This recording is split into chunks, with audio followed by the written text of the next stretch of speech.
Bismillahirrahmanirrahim. Assalamualaikum warahmatullahi wabarakatuh. Waalaikumsalam warahmatullahi wabarakatuh. Amin ya rabbal alamin. Jadi kalau blooding selama ini saya sering tangani, insya Allah itu sebabnya cuma satu kok. Jadi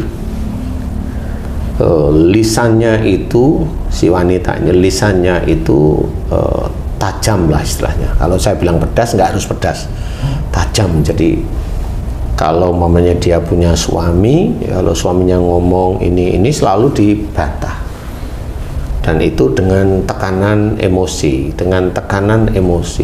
bisa dengan ego, bisa dengan marah. Nah, emosi inilah yang itu dilakukan terus-menerus dengan suaminya atau dengan orang tuanya. Ini insya Allah menjadikan wanita tersebut akan bleeding, insya Allah. Dan itu nanti lama-lama akan terkena kanker. Entah itu kanker leher rahim atau kanker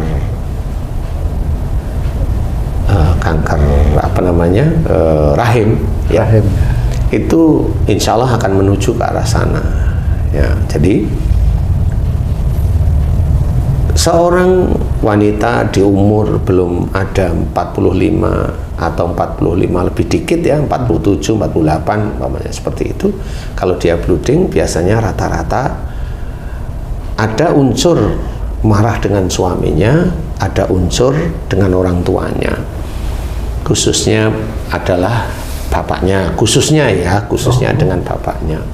Nah, di titik inilah seorang itu harus paham bahwa marah itu memang dilarang oleh Allah Ta'ala, yang disampaikan kepada Rasulullah melalui hadisnya, jangan marah bagimu surga. Itu kan seperti kalau di kajian itu kan, jangan marah bagimu surga, la taktub walakal jannah. Itu kayaknya menyejukkan. Oh ya, nggak boleh marah, hanya gitu aja. Nanti belum selesai keluar dari kajian itu udah lupa. Karena ringan di telinga itu enak gitu ya, jangan marah bagimu surga. Kalau marah ya kamu akan masuk neraka, jelas seperti itu. Salah satu gambaran neraka adalah yaitu tadi sakit.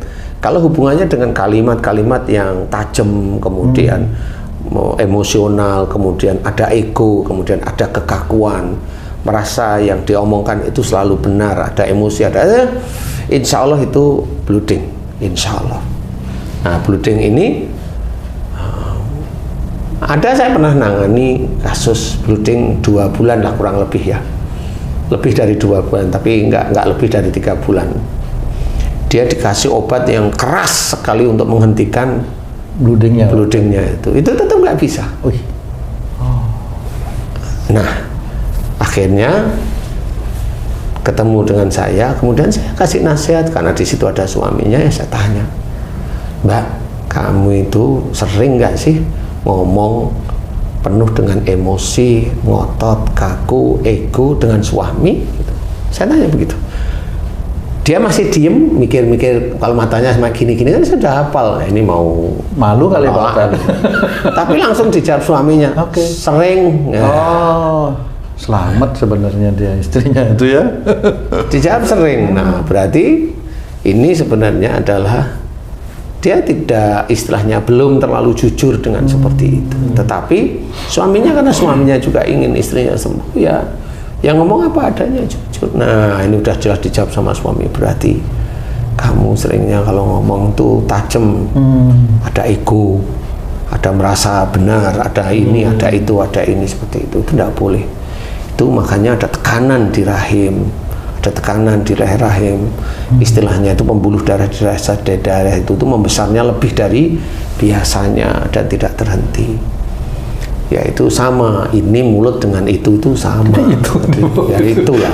Pak Ustadz, banyak sekali ya cabang-cabang marah tadi yang Pak Ustadz jelaskan. Nah, ada seorang ibu-ibu hamil itu Pak Ustadz. Dalam hamilnya dia juga mengalami pendarahan, bleeding. Apa itu sama Pak Ustadz penyebabnya? Hampir mirip aja sebenarnya. Dalam pendarahan, dalam hamil itu dia bleeding itu hampir mirip. Dia jengkel dengan suaminya, udah itu aja.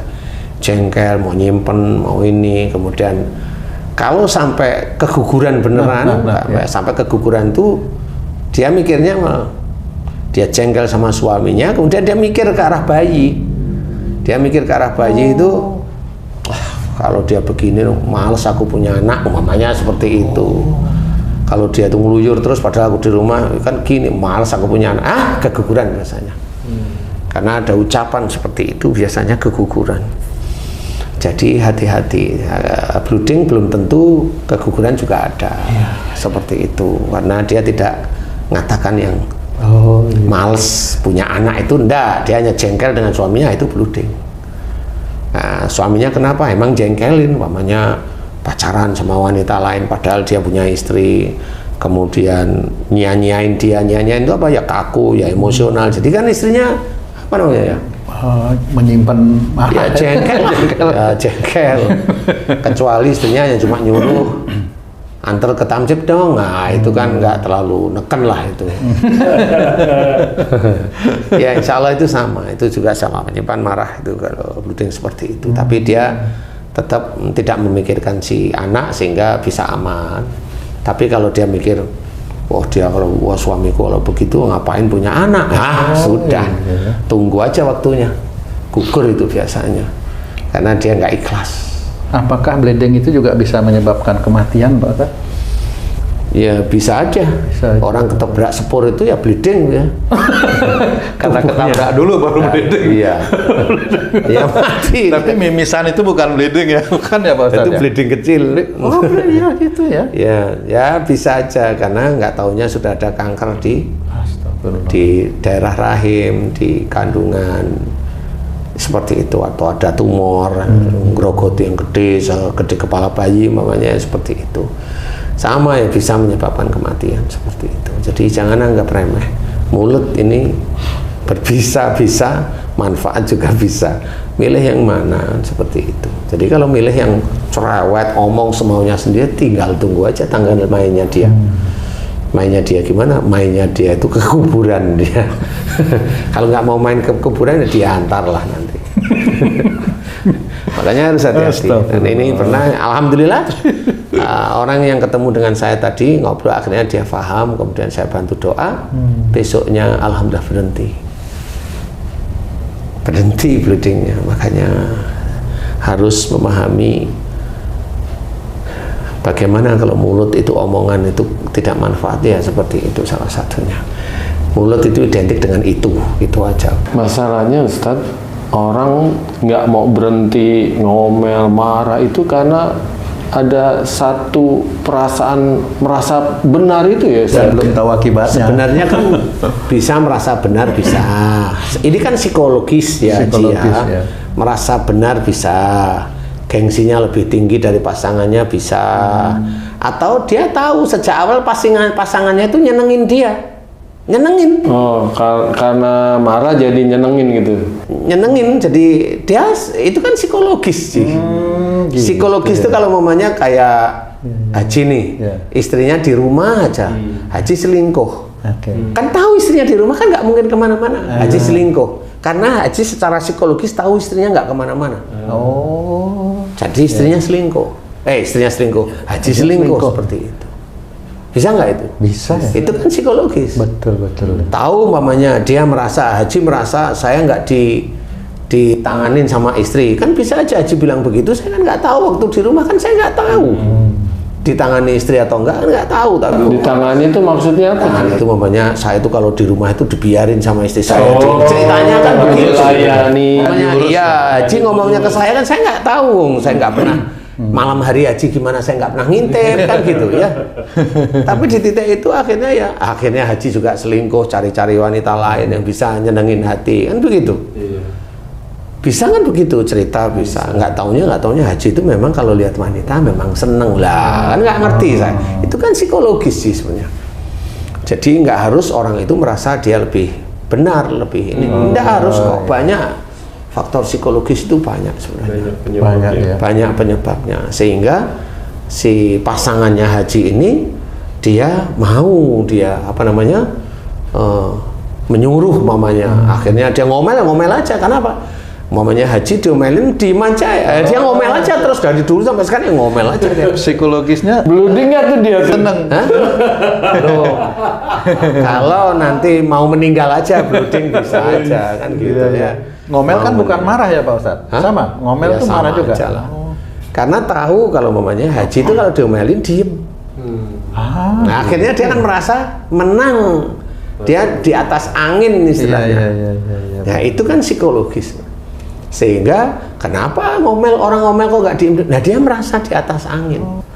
Nah, ini harus belajar sehingga bagaimana kita itu bagi ibu-ibu, mbak-mbak belajar berkatalah yang baik pada siapapun, pada suami, kepada saudara, kepada orang tua, berkatalah yang baik.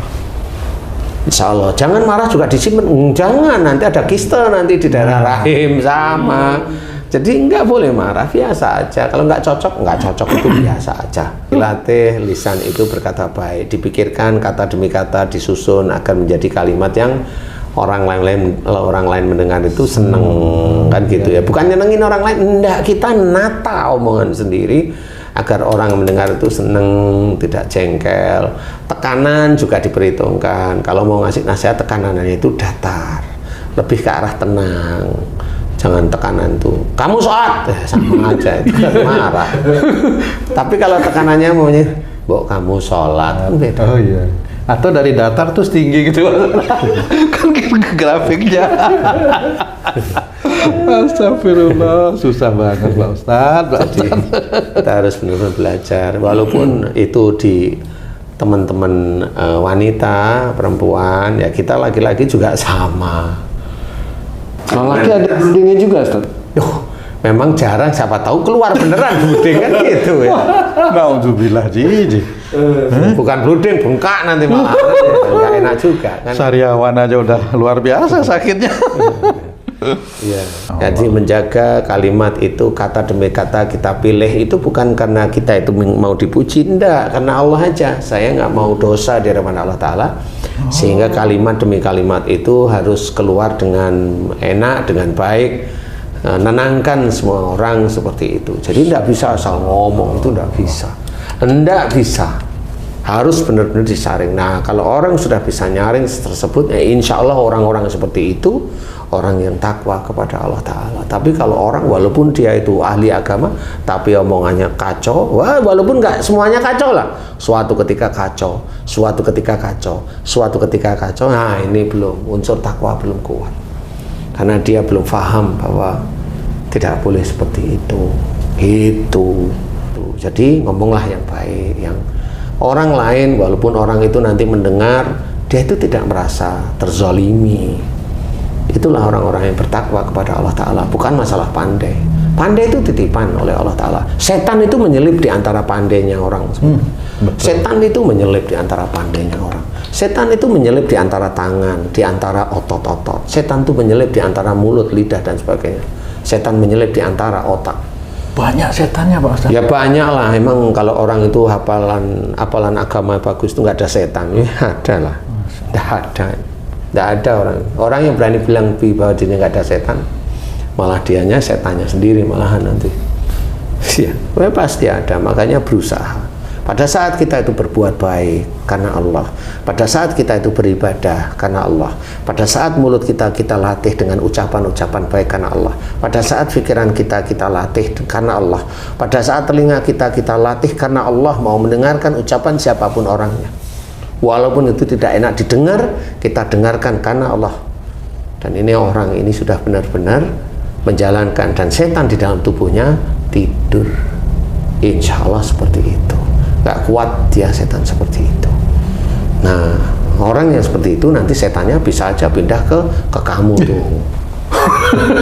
Pindah kos dia. Berarti punya nama setan. Iya.